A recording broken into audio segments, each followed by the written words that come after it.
Well, hey, everybody, good morning to you. Happy Sunday to you. Happy Pizza-geddon Sunday to you.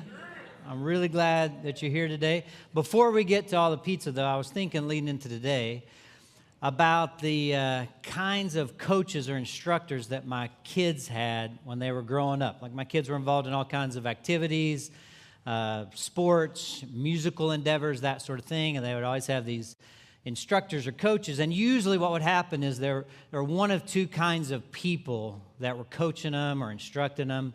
One was like a really, really skilled or gifted person, and they were just tremendous at teaching whatever game or musical ability or whatever at a really high level. Maybe they were really gifted and played or performed at a really high level, and they have so much knowledge, and they were kind of able to download that to my kids in order that they too could have a shot at developing in some sort of way. Or we'd have somebody who was just a great, great person, just someone of great character. And I just loved the investment that they would have in my kids from this person. Glad my kids were around them and they were setting a great example and all that. Like sometimes you'd have both those characteristics, and that was like gold. That was awesome. Sometimes you'd have neither of those things, somebody who wasn't very good at it, and they weren't a great person, and that was, there would always be a tough little season. But when I look back on it, if I had to choose, I'd take the character route more. People who are just such great, great people with Christ-like character over any sort of skill thing that they were investing in my kid. I'd take the character thing.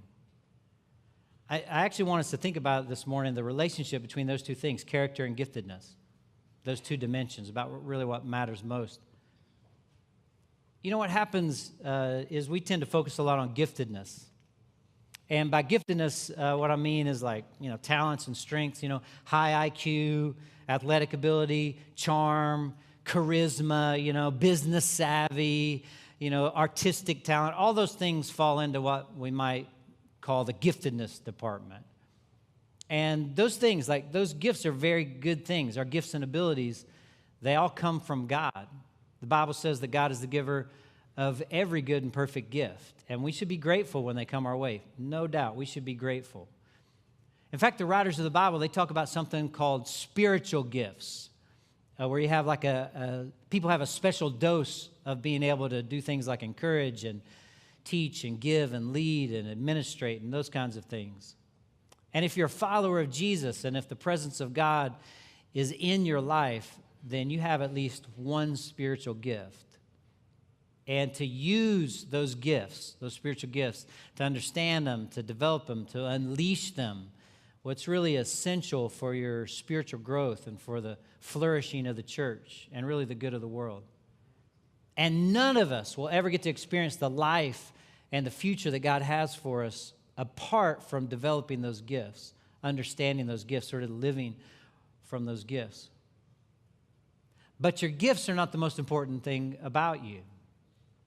Make no mistake, character is something else that you are called to. And character is like your moral and spiritual makeup. It's the word that we use to talk about habitual tendencies, like the way we think and feel and intend and choose. The makeup of character is what makes people trustworthy or unreliable, humble or arrogant, faithful or unfaithful, honest or deceitful. It's a word that sounds kind of old-fashioned, but it's not. It's really who we are at the absolute core of our personhood.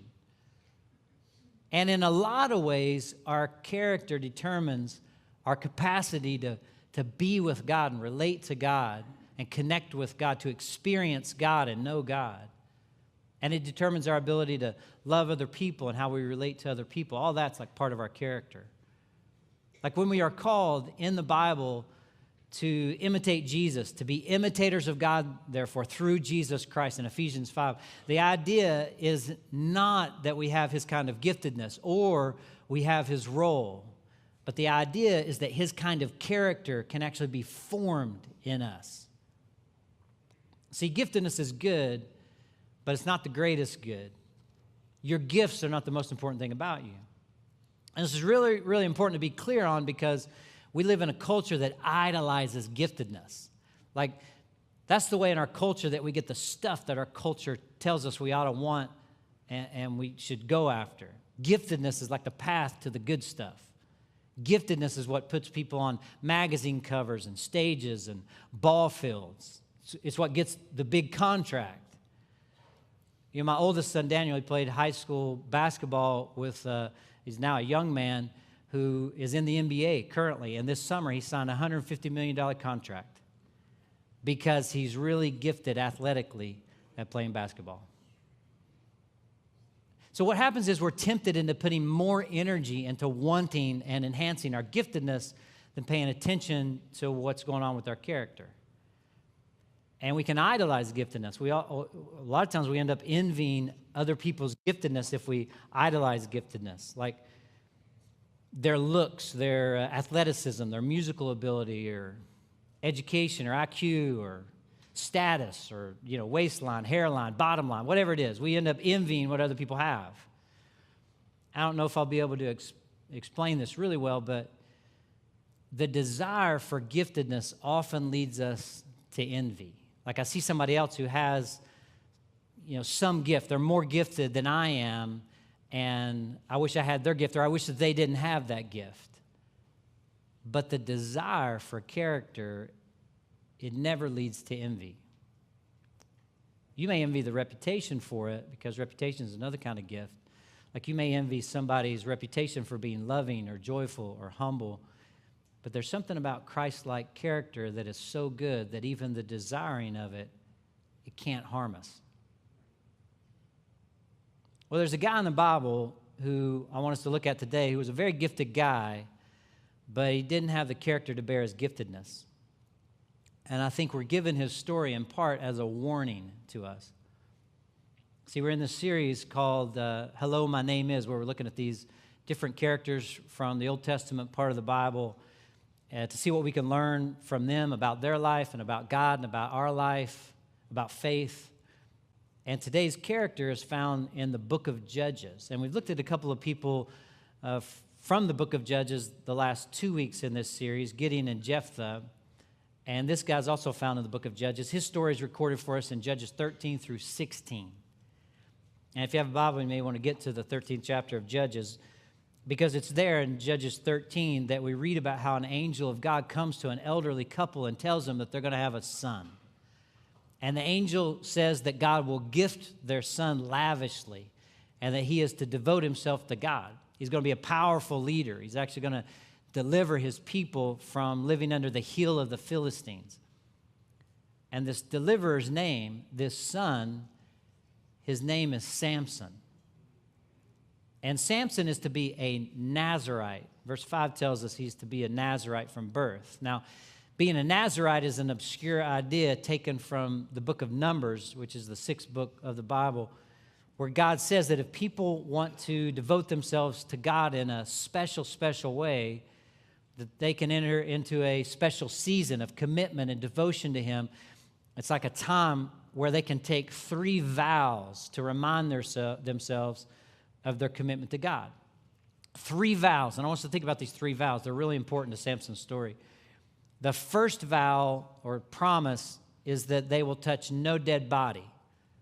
So a Nazirite can't go near a dead body. Numbers 6:6 tells us that. Don't touch a dead body. Don't mess with a body. Nothing to do with a dead body. The second vow is that they'll drink no wine. Nazirite must abstain from wine and other fermented drink. And just to make sure that people don't get off track with this, the Bible goes on to say they must not drink grape juice or eat grapes or raisins. They must not eat anything that comes from the grapevine, not even the seeds or the skins. All right, so no wine, no Welch's, no Raisin Bran. Stay away from certain kinds of trail mix. Like, just don't mess with it. Don't take any chances. And then the third promise is a Nazirite must vow not to cut their hair. No razor may be used on their head. Let their hair grow long. Now, there's nothing moral about any of these promises. They're just temporary vows. They're symbols. They're to be concrete reminders that somebody's devoted themselves to do something for God. But for Samson, God says it's not to be temporary, it's to be a way of life, your whole life long. Remember these vows. They're important to Samson's story. Well, Samson grows up, and he's a man of extraordinary gifts. Like, he lives in a culture where physical strength really matters, and he has it in spades. He can take a wild animal apart with his bare hands. I usually have to use a utensil to do that, you know? Yeah, he can defeat a dozen men in hand-to-hand combat. I can usually only handle 2 or 3 at a time, you know? Like, he has incredible strength, superhuman strength, and it's a gift from God. He had charisma, like a kind of magnetism that made people want to follow him. He had power. He was what was known as a judge. And in that time, in that place, judges were the leaders of all the people. They're not like judges in our day where a man or woman like tries cases. A judge in this time was the supreme political and military authority over the whole nation. Like, Samson was the big dog. He was the alpha male. And you add to all of that the fact that he had this spiritual anointing or spiritual blessing or spiritual favor, like he was to be used by God, which is one of the interesting parts of his story. Is like, sometimes God used Samson because of what he does, and sometimes God used Samson in spite of what he does. It's a very intriguing story. And one of the things we see here with Samson is that even when there's this impressive individual, even when there's this impressive, what we might think of as ministry, the lack of character can never be made up for by giftedness. So Samson, he grows up, and the first story we read about him when he becomes a man is in the 14th chapter of Judges. Verse 1 says this: Samson went down to Timnah and saw there a young Philistine woman. When he returned, he said to his father and mother, I have seen a Philistine woman in Timnah. Now get her for me as a wife. Now, first off, the Philistines were the enemy. They were the oppressors. They were the bad guys. So Samson's hanging out with the Philistines. And how well does Samson know this woman? Not very well. The Bible just says he saw her. Not that he was in a reading group with her and really appreciated her incredible mind, or he was serving alongside of her and admired her compassion, or that he went to worship services and, was enthralled by her devotion with God. He saw her. And to see is one of the main verbs in Samson's story. Like, often the writer will use the phrase, he saw, he wanted, he went down, and then there's trouble. Right? He saw her. He wanted her. And then notice the sensitive language. Get her for me. Try that on for size, kids, with your parents next time. I was in Best Buy the other day. I saw an Xbox. Now get it for me. See how that works. Samson states this to his parents as a demand, as a sign of utter disrespect. Because in that culture, parents are arranged marriages for their children. We don't do that in our day, so that sounds a little odd to us, although I have a daughter, and it sounds pretty good to me. All right? But in certain cultures, over the majority of the history of the world, that's what happened. Marriages were arranged.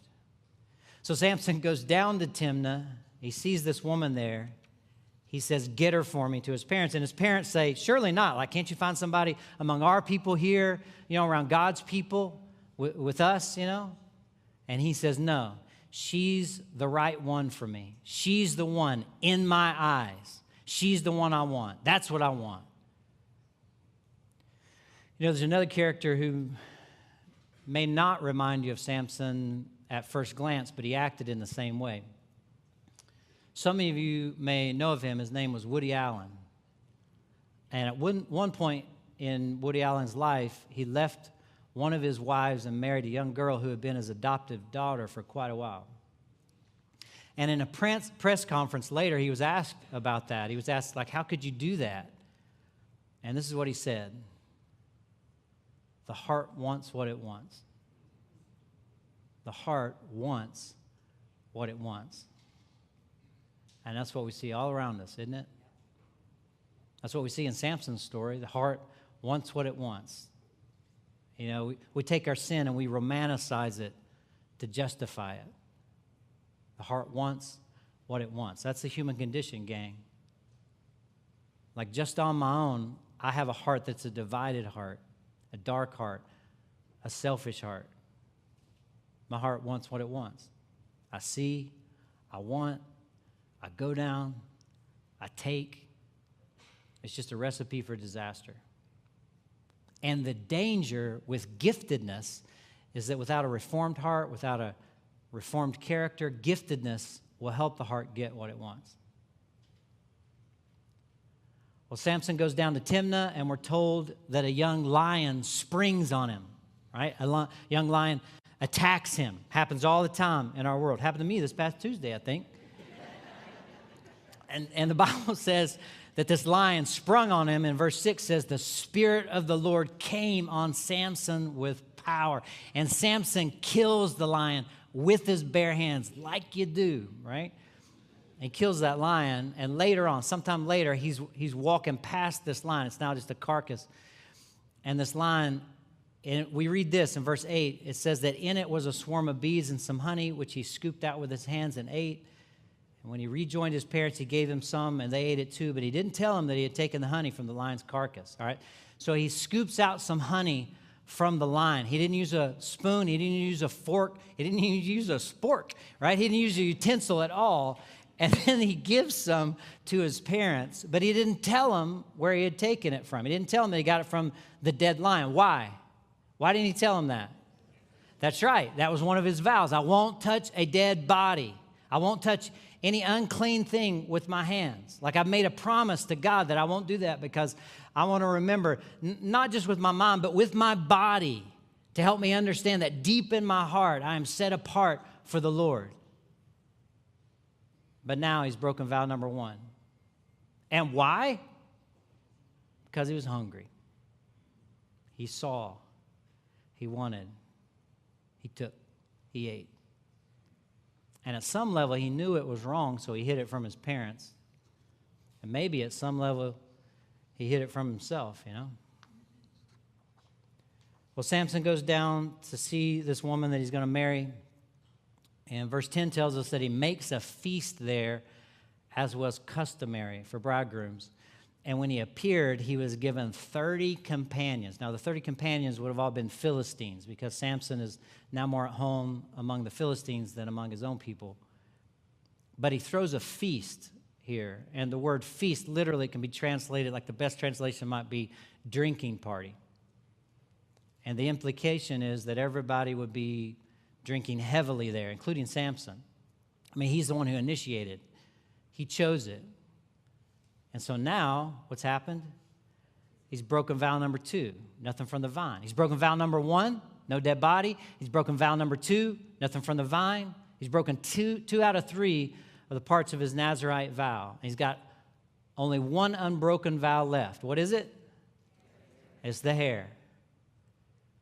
So Samson, he marries this Philistine woman, and all around the wedding festivities, you got all this activity, but he tells a riddle to a bunch of people at his wedding, and they make a bet about this riddle. He makes a bet that they can't guess the riddle. And they end up cheating him, and they get the answer to the riddle. And in retaliation, he kills some of them, which kind of spoils the wedding festivities, you know what I mean? But in retaliation to that, his wife's father won't let him see his new Philistine wife.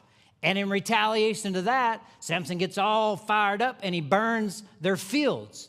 And in retaliation to that, they kill his wife. And in retaliation to that, he kills hundreds of them, hundreds of Philistines. It's all this eye for eye, tooth for tooth stuff. It's vengeance and revenge and violence, all this back and forth between Samson and the Philistines. It's tragic. It's tragic. Well, a little while later, he ends up falling in love with another woman. And Judges 16:4 tells us about this woman. It says he falls in love with a woman in the valley of Sorek. And the reason the Bible tells us that she's from the valley of Sorek is that word Sorek means violence. Like that's where she's from. She's from a violent place. She's actually from a forbidden place. And her name was Delilah. And you may have heard about this part of Samson's story. It's probably the most famous part of his story. And the Philistines, what they do is they use Delilah to get to Samson. So they want to discover, the Philistines, they want to discover the secret of his strength. And so they secretly come to Delilah and they bribe her. They essentially pay her off to find out what the source of his strength is. And so she secretly, again, he doesn't know this, but she's secretly working for the Philistines, and she keeps asking him, like, what's the secret? What's the secret to your strength, Samson? And he keeps making up answers, you know. He says, well, if you tie me with new ropes, you know, that'll do it. And so, you know, late at night, he's asleep. She ties him up with new ropes. Then the Philistines come in, but that's not the secret of his strength. And so he breaks free from those new ropes, and he, you know, pummels the Philistines. And they do it all over again. He's like, what's the secret? You told me it was new ropes. He's like, no, it's, you know, it's brown ropes, you know. So she ties him up with brown ropes in the middle of the night. Philistines come in to take him. He breaks the ropes, you know, overcomes the Philistines. She's like, well, what's really the secret? And he's like, well, it's blue ropes. You know, you just go through this whole thing. Brown ropes, blue ropes, green ropes, you know, new ropes. It's like a Dr. Seuss book, you know. You know, new ropes, old ropes, skinny ropes, fat ropes, short ropes, tall ropes, this rope, that rope, you know, that sort of thing. And finally, she comes to him and she says, how could you say that you love me? That's what she says, all right? More or less, you know. You won't even confide in me. This is the third time you made a fool of me. You haven't told me the secret of your great strength. And with such nagging, she prodded him day after day until he was tired to death. I'm not sure why this part is funny. Is this like a life verse for some of you? What's going on here? So he told her everything. He told her everything. This strong man, and I don't think he was necessarily a big muscle man looking kind of guy, because the Philistines are puzzled as to where his strength comes from. If he looked like The Rock, it would be obvious. But he doesn't. He looks like me, you know? That's what he looks like. And people come to me and ask me that all the time. Where does your great strength come from, Dave? I get tired of that question. But this charismatic, magnetic, gifted leader, he tells a nagging woman everything. He says, no razor's ever been used on my head because I have been a Nazarite, set apart to God since birth. And this is the one vow that Samson's never broken. And now, because he's hooked up with the wrong partner, because he's never learned to say no to his appetites, because he never learned to tolerate frustration and disappointment, this man who has been gifted with such lavish abilities shreds the final string of his devotion to God and breaks the last vow. And now he's not a Nazarite anymore. He's just a has-been strong guy. And he goes to sleep, and Delilah cuts off his hair, ties him up. The Philistines come in, and they take him away. And when he hears them, Samson jumps up, and he thinks he's going to fight him. He's going to break the ropes, and he's going to fight him just like he's always done. But then comes one of the saddest statements in the entire Bible, verse 20. But he did not know the Lord had left him. He didn't know. Character is, among other things, the capacity to be inhabited by God, to be close to God, to be connected to God, to relate to God, to be able to pray, God, your kingdom come, your will be done in me. See, Samson's character was so eroded that he didn't even know it. And the success of your giftedness can sometimes mask the erosion of your character. Samson didn't have the character to bear his giftedness. Like he saw, he wanted, he took. And in the end, the Philistines captured him. And if you know the story, you might know what they did to him. They tortured him, they humiliated him, but they gouged something out of Samson. You know what it was? His eyes. The very eyes that had led him down so many wrong paths. Like there's great irony in this story. Centuries later, Jesus comes along, and in some ways, he's sort of a contrast to Samson. Prophet Isaiah actually tells us that there was no form or majesty in his appearance, that we should desire him, that we should be drawn to him. Jesus was actually teaching one time, and he said, if your eye should cause you to sin, pluck it out. And maybe he was thinking of Samson. When Jesus said that, of course, he was not recommending that you mutilate yourself. Like, the problem's not the eye, you know? If the eye were the problem, it'd be worth it to pluck it out in order to be able to follow God with full devotion.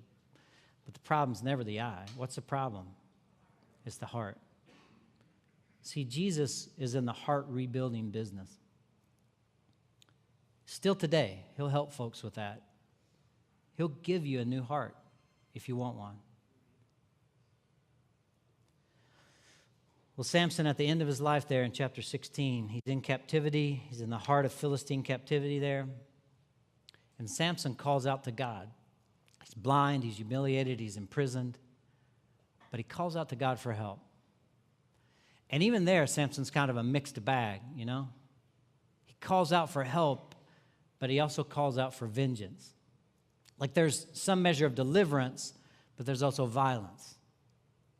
But he calls out to God, and God hears him, and God actually empowers him, and God works through him one more time. You know, I think maybe the most important thing about the story of Samson is not what we learn in these chapters about Samson. All vengeful and trickster and lustful and unrealized potential. And it's not what we learn about ourselves. That this cautionary tale doesn't need to be our own. Like to view Samson as a warning to walk another way, a better way, a more godly way. I mean, those are important enough, but they're not the most important thing. I actually think the most important thing to take away from the Samson story is what we learn about God. See, the good news in the Samson story is that even at the end of his life, like when he's made a mess of everything, when he's humiliated and blind and broken, he cries out to God, and God hears him, and God still loves him. See, God doesn't love us because we're gifted. God doesn't even love us if we happen to have a really sturdy, stable, sterling character. God loves us just because he does. It's in his nature. He can't help himself. It's in the nature of God to love and to keep reaching to us even in our mess. He just can't stop. And of course, it's a love that can be painful for us because it's a love that will purify us and conform us to the image of Jesus Christ. But it is the only thing that will satisfy our hungry, hurting, broken, tired hearts.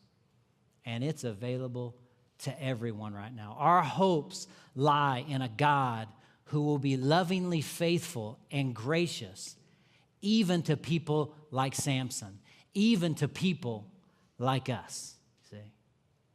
And the reason this hope is sure, and you can be just as sure about all this, the nature of God, is because Jesus, too, near the end of his life, after living a sterling life, a perfect life, a life full of character, blazing character, at the end of it, he was taken captive too.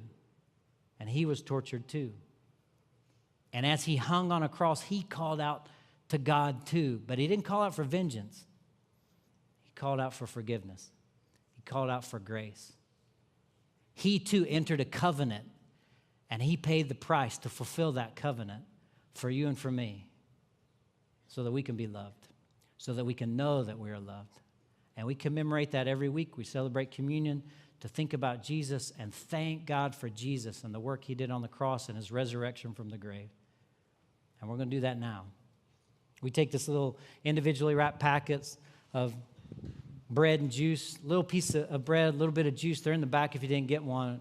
We take that and we focus on Jesus and his work on the cross and his grace that comes to us because of it. Let's do that now. Let's celebrate communion together as we thank God for Jesus Christ.